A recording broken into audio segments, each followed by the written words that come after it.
Rock. Rock is go. And CDR.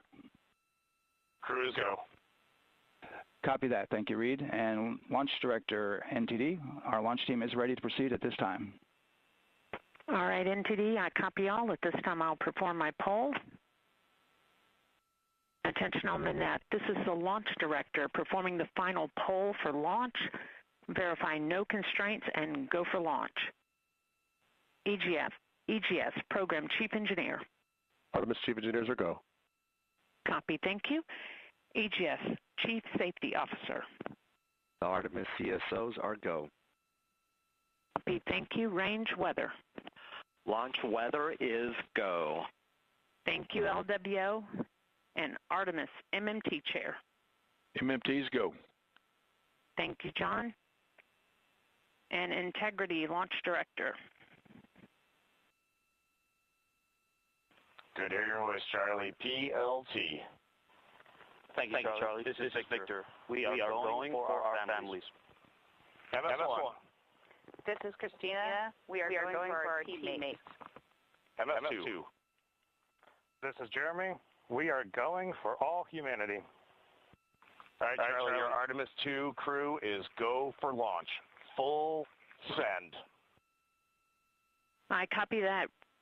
Reed, Victor, Christina, and Jeremy. On this historic mission, you take with you the heart of this Artemis team, the daring spirit of the American people and our partners across the globe, and the hopes and dreams of a new generation. Good luck. Godspeed, Artemis 2. Let's go.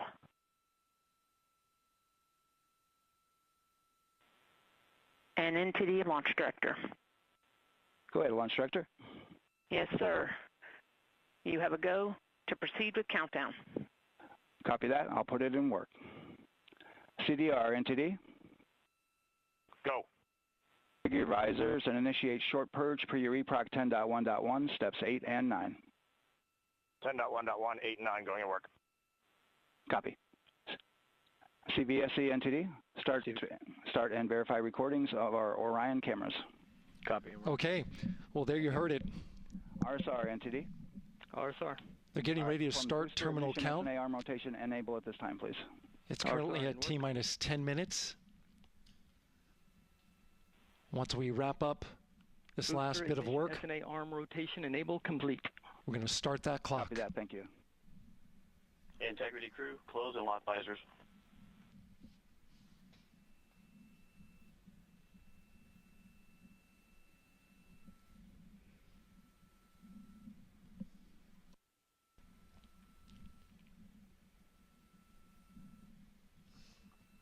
You heard an issue, worked in real time with telemetry lock on the Orion.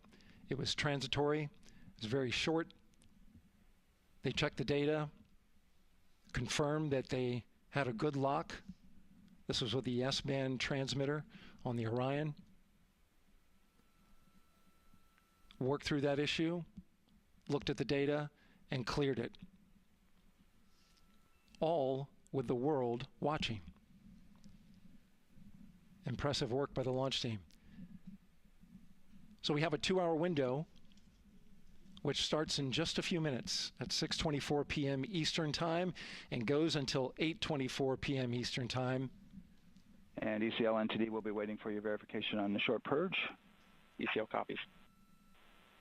And for all personnel, once we get that short purge verification, we'll verify that we are clear to go, and then we'll proceed with the terminal count.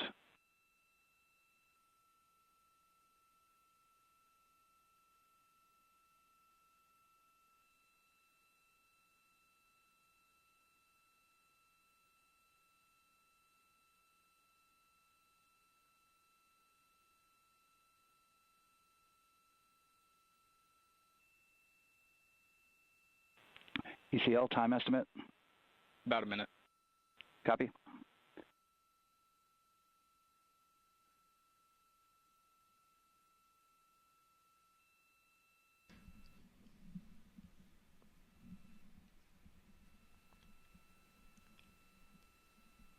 So we're going into the launch window, but not by much, it looks like. just wrapping up some final work. And once that's completed, you'll hear NASA Test Director Jeff Spaulding ask for the ground launch sequencer operator to go ahead and start the clock. The ground launch sequencer is an application software. It runs on top of the launch control system in the firing room, acts like a conductor of an orchestra, executing hundreds of commands in precise order and timing. It's all autonomous. Entity CCL 212, short purge initiation is verified. All right, copy that, and we're verifying our constraints.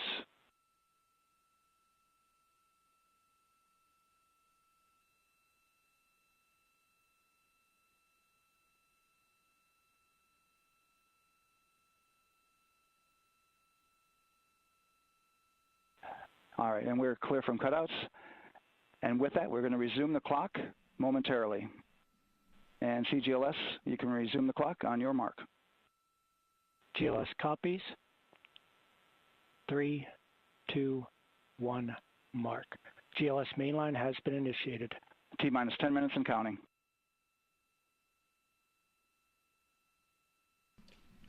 And that begins terminal count. Our new T0 is 6:35 p.m. Eastern Time. 6:35 p.m. Eastern Time. We are now counting down to liftoff of Artemis II.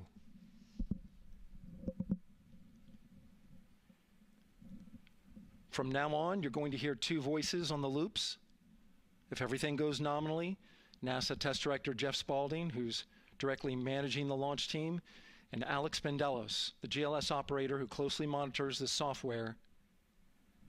He has the ability to stop and restart the countdown.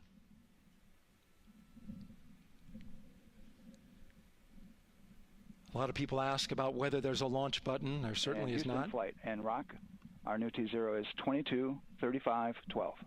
Houston flight copies. Rock copies. 22:35:12. Affirm. There you heard confirmation of the exact T0, 6:35 and 12 seconds p.m. Eastern Time. Again, our T0 is 6:35 and 12 seconds p.m. Eastern Time. But as I was saying, there's no launch button. This is autonomous. But there is a button that keeps you from launching, and that button allows the GLS operator to pause the countdown outside of terminal count and during terminal count and submit a hold to the next holding point. So the clock won't stop right away. If there's an issue, we'll go to the next stable holding point. This is how GLS configures the rocket and ground systems to a stable point where they can stop the countdown if that's needed. But right now, we are counting down. Our next big milestone, looking to retract the crew access arm. GLS is go for crew access arm retract. And there you see the crew access arm moving away.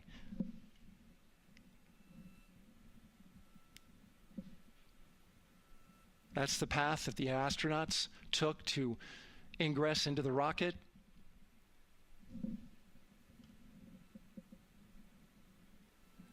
Until this point, that was their way off the pad if they needed to evacuate.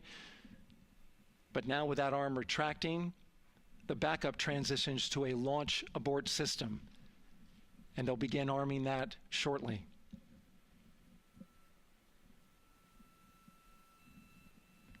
Of course, the launch abort system, great shot there of the crew access arm retracting away.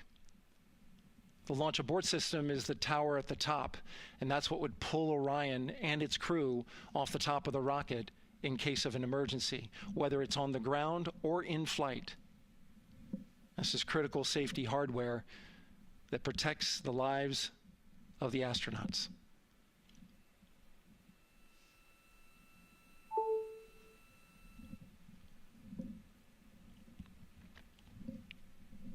Starting at T-minus 6 minutes, the GLS will start bringing that and other high-energy systems online, starting with core stage pressurization.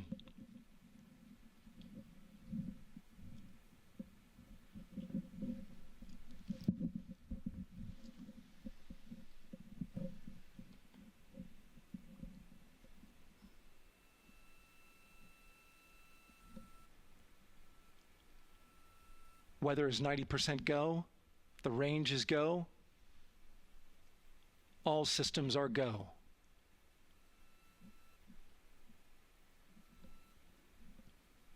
GLS is go for core stage tank pressurization.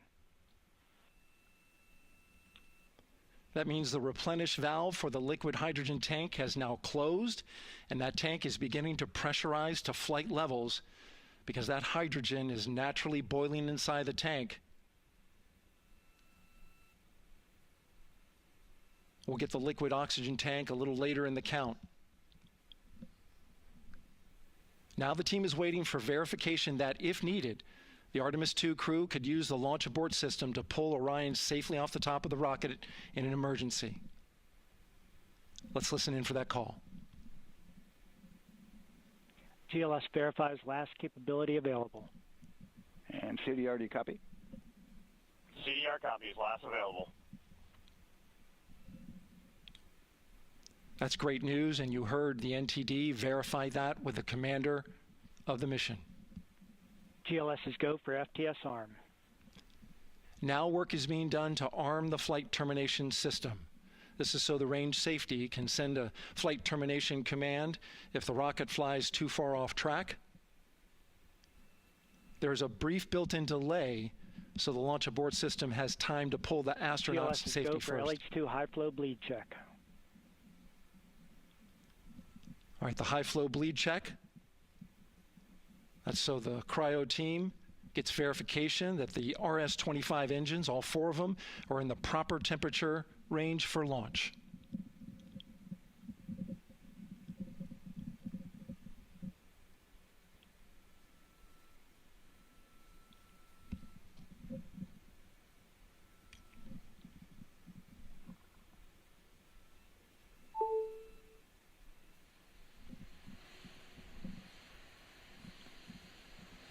GLS is go for core stage APU start. Core stage APUs start. Those are auxiliary power units, high-speed turbines which provide pressure to hydraulic pumps that steer the RS-25 engines. We're going to see a gimbal test a little later at T-minus 2 minutes and 30 seconds. This is what allows that to happen.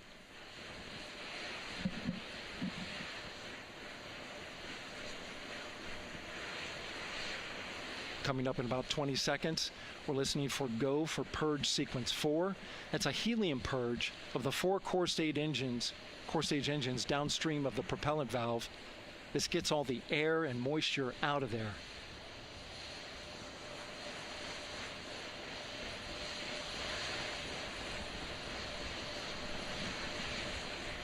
GLS is go for purge sequence 4. Moving through the milestones. All is looking good.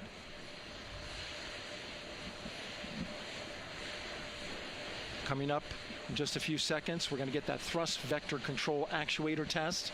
This is a gimbaling of the engines.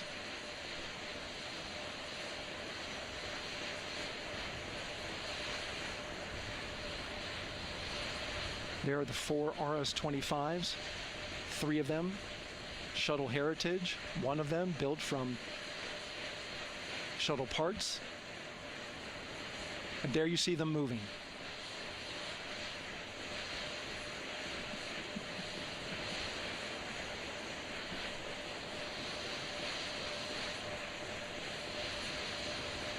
Now we're going to start moving the power from both the upper stage and the lower stage of the rocket to internal, taking ground power away and now going to battery power. GLS is go for upper stage to internal power. All right, power is removed from the rocket's upper stage, the ICPS, and it's been switched to battery. Same milestone for the lower core stage coming up at T-minus 1 minute and 30 seconds. Right now, the 4-person Artemis II crew is 248,000 miles away from the moon. And if all goes well, they will fly by it in 6 days. GLS is go for core stage to internal power. All right, there's the rocket's core stage, which houses 3 flight computers, is now on its own power. There's no more hold time because there's no more margin on these batteries. So we would have to recycle back to T-minus 10 to recharge if we had a hold.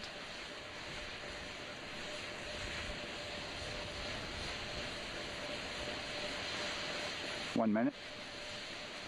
Right now, the rocket does not know what the T0 is, but coming up at T-minus 33 seconds, control shifts from the ground launch sequencer to the rocket's onboard autonomous launch sequencer, or ALS. The rocket will count itself down, but honor any holds that could come from the ground. Now, shortly after liftoff, Houston will take control of the rocket, and my colleague Gary Jordan will take over commentary. GLS, go for ALS. Great call out. The rocket is on its own. 4 brave explorers ready to ride the most powerful rocket NASA has ever launched. Sound suppression water is flowing. 15. And here we go. 10, 9, 8, 7. RS-25 engines lit. 4, 3, 2, 1. Booster ignition. And liftoff. The crew of Artemis II now bound for the moon. Humanity's next great voyage begins. Good roll pitch. Roger, roll pitch. Houston now controlling the flight of Integrity on the Artemis II mission around the moon. Integrity, AMT high. AMT high. On time passing 30 seconds into the flights. Integrity passes the alternate MECO. Target milestone. Mission Control Houston seeing good performance on the 4 main engines on the Space Launch System core stage. Integrity, 3 miles in altitude. Traveling more than 1,200 miles per hour.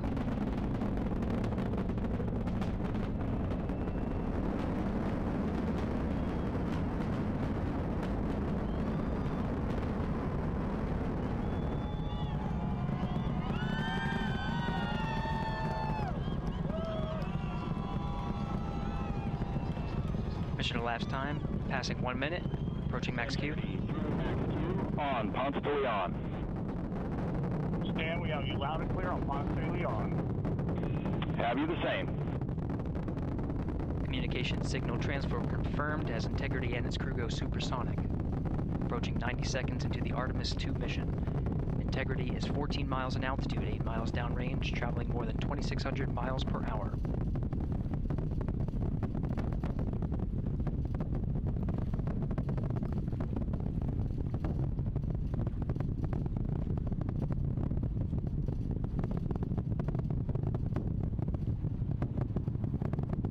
Minute 50 seconds of mission elapsed time, standing by for main engine throttle down to 85%, ahead of solid rocket booster separation, expected at the 2-minute 9-second mark. We see throttle down.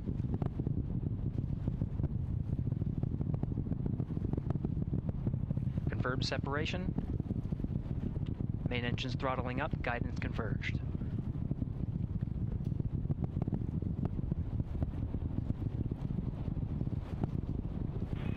Integrity, guidance converged, performance nominal, upper stage RCS ready. Copy all, Stan. Integrity, SM priming complete. SM priming complete. 2 minutes 45 seconds of mission elapsed time into the Artemis II mission. Thrusters on Integrity and upper stage confirmed in a ready state, ahead of service module fairing separation.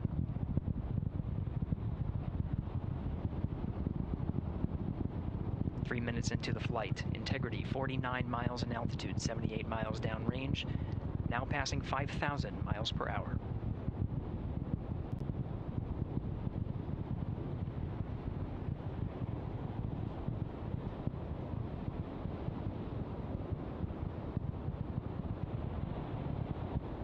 Standing by for launch abort system jettison. Houston Integrity, good last jettison, great view. Copy jettison, Team Eco 8+02. We see the same on board, Stan. And Houston has you loud and clear on TDRS at the Kármán line. Outstanding, Stan. We have you the same. 3 minutes 50 seconds into the flight of Artemis II, Wiseman, Glover, Cook, and Hansen cross the boundary to space with good comm checks. GPS signals acquired after last jettison now working on internal checks to verify accuracy. Flight Dynamics Officer analyzed the time of main engine cutoff, confirmed at 8 minutes 2 seconds, time of MECO.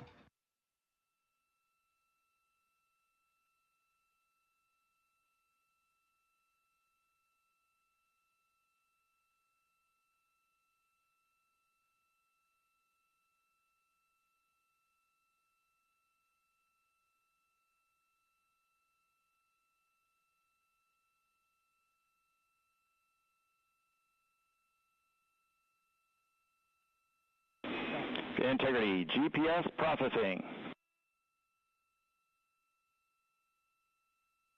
Outstanding, Stan. We see the same, and we have a beautiful moonrise. We're headed right at it.